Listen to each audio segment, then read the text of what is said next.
to the RunnerX podcast, where we talk about all things running. As many runners know, it's 90% mental. So join Coach Valerie and Coach Caroline as we go through the mental side of running. Hello, and welcome to the RunnerX podcast. I'm your host, Coach Caroline, and I'm here with Coach Valerie. Coach Valerie, you told me some new shoes came out. Can you tell me about those? I have not been keeping up on the shoe market.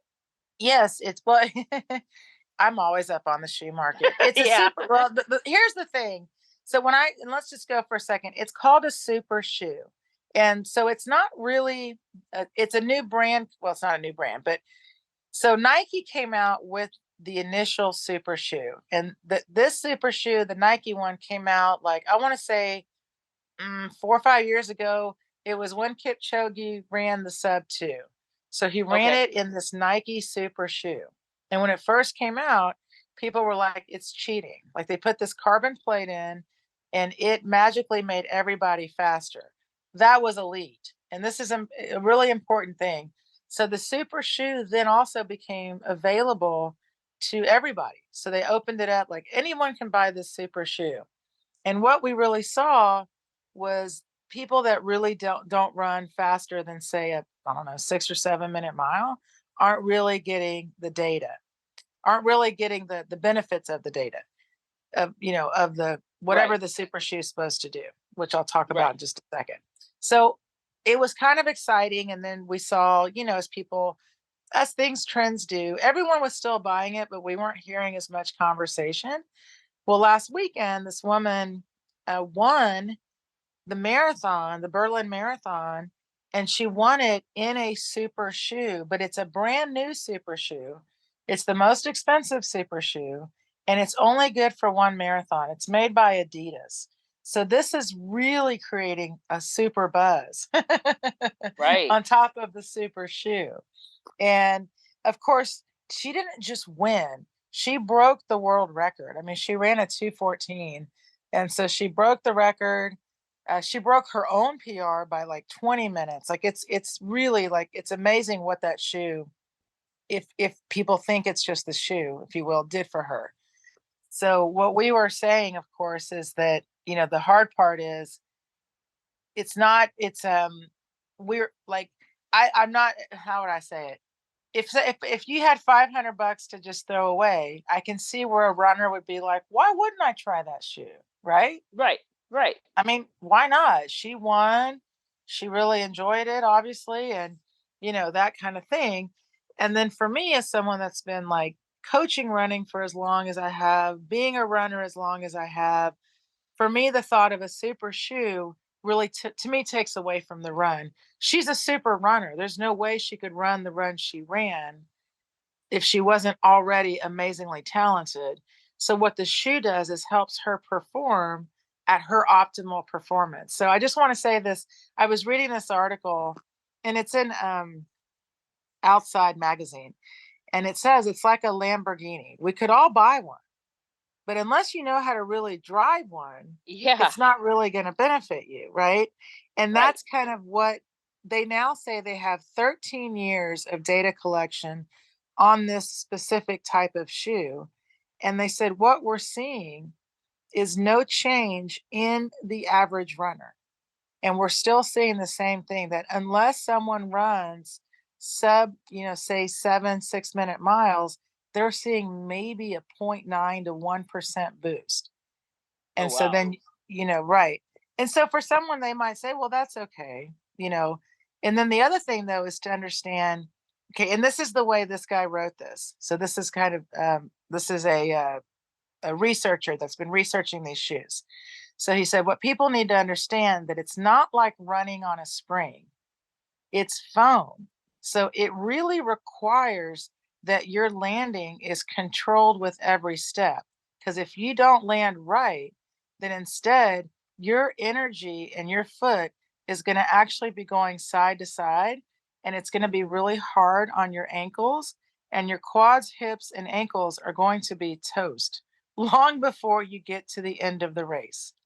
Wow. So what he's saying is someone that's not running with her form is going to actually feel a negative side effect to that super shoe. Like you're going to have to train in that shoe to be good at running in that shoe. And the thing is that what they did is they made a shoe that helped her run better. Not, you see what I mean? Mm-hmm. And what's so weird, what's so crazy to me is that we're still doing this. Like we're still so much wanting the shoe to make the runner, Right. because what And can you really copy from another runner? right. Their outfit, their shoe, because we still don't have the vision to see that you could actually run like she runs, not as fast as she runs. You may not run Right. a 2:11 marathon or 2:11 marathon. However, that's what I feel like is missing. Even though the shoe company itself admits it, that they made this shoe for her, or for Kipchoge or for these elite people, and they do it in the way they run. So it's just for me, it's so fascinating because people will buy the shoe. However, they don't try to mimic the runner. Right. Which is really what's making them run faster, it's not the shoe. And I think what's so amazing is the idea that a 12-minute miler thinks that they're going to get the shoe and be a 9-minute miler, and it's just not going to happen.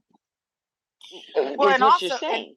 and this shoe, by the way, is now illegal. That you can't even. Well, you and I could wear it, but it is not. It's not going to be allowed for elites to run in it because it's giving them too much advantage. Isn't that wild? Wow. Mm-hmm. So you're going to pay this money for a shoe that is now not even allowed to be worn.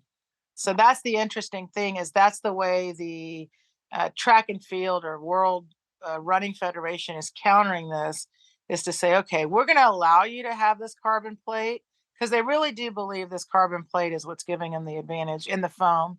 So we'll let you have it, but only to this height. And then what's interesting is like kids that run cross country, they can wear whatever. Like it doesn't regulate to them. And they're the ones that should be least, they should not be Right. wearing the shoe the least, right? And Right. right. And so I think what's and we actually asked our runners, guys, and you're welcome to comment. We'd love to hear it. If you try them, let us know. Like, how did you feel differently? Because the challenge I have is it's like the Michael Jordan shoes, which are still the top sellers. He's still selling, right? Because you want to jump like Jordan. So there is Right. like that magic thought of the shoe. But the reality is most people are already playing basketball, or they like the shoe. They like how it feels for basketball. And they used to do things like, remember the pump, the old Reebok where you pump the shoe? Remember that? You could jump higher. Mm-hmm. Yep. And they were like, not really, but it feels cool. And so this is to me the same thing. So some people will feel a little bit in effect and some people may not. Like this guy saying, if you really don't run like this, if you already don't have her running style, your quads, hips, and ankles are going to be toast, then that doesn't seem very exciting to wear that shoe, right? Right. And to me, the best part is like, absolutely go try stuff like that. If you want to try a shoe, but then think, wouldn't it be more fun to try to run how she runs? Right. and not necessarily, because because that's the other thing that kind of gets me. It's like, okay, I'm going to spend all this money and supposedly it'll only last for one marathon.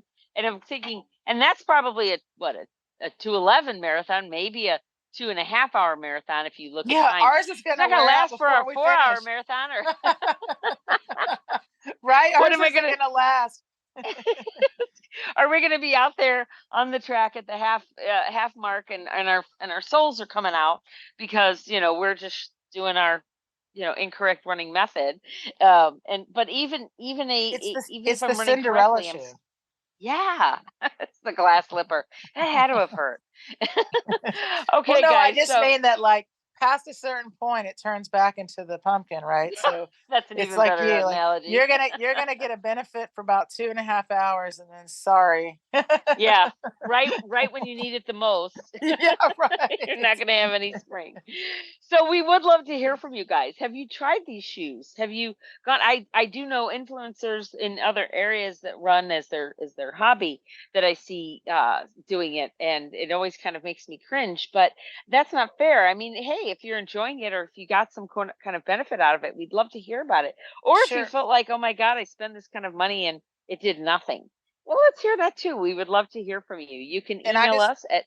Go ahead. Let me just jump in real quick, because I want to say something on the flip end of that.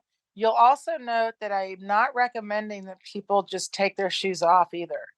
And that's Yeah. one thing for all of you guys, just something to keep in mind, that this shoe in particular, we were just talking about because of the label of the super shoe.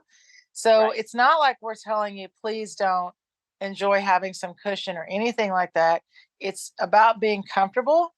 And just to know that if you ever join our program, our main thing is getting you in a shoe that allows you to run in the most natural way you can run. That's all. Okay. Definitely. So guys, that being said, if you have any questions, if you've tried the super shoe, if you're interested in finding out more about like what shoes Valerie recommends, we do have videos on YouTube. We're trying to get more content out to YouTube and other channels. And so you can check out our What Shoes Does Valerie Recommend? We probably should update that, Valerie. It's been about 2 years. And obviously shoes have changed. But you can email us at support@runrx.fit. That's support@run.fit. Thanks, guys.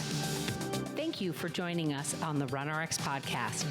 If you'd like to know more, join us at www.runrx.fit. And if you have additional questions that you'd like answered on the podcast, email us at support@runrx.fit.